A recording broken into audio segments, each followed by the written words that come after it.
Unaweza ukawa una hamu ya kuhudhuria kanisa kila siku, unafika kwa muda, lakini bado kumbe hujampenda Bwana Yesu.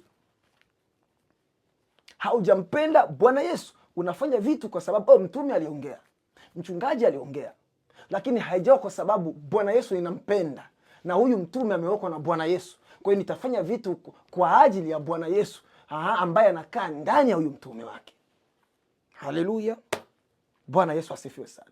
Kumbe huyu kijana ambaye alikuwa na mali nyingi, anaambiwa kijana, basi kama kweli wewe umeweka bidii katika kuonyesha matendo hayo yote mema, ni muda wako sasa kujichanganya. Ni muda wako sasa kuonekana wewe ni mjinga. Ni muda wako sasa kuonekana wewe ni mpumbavu kwa ajili ya ufalme wa Mungu. Haleluya. Ni muda wako sasa kuonekana kama uko sawa kwa ajili ya ufalme wa Mungu.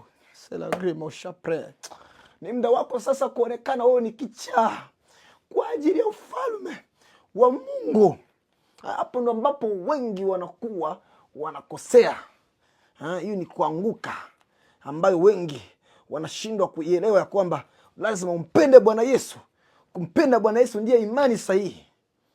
Au kina Petro wanani walimpenda Bwana Yesu, tayari kuchana watu kwa mapanga, tayari kupiga watu visu.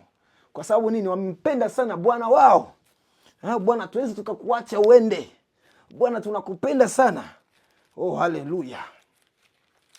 Oh, c'est le grand chantre. Oh,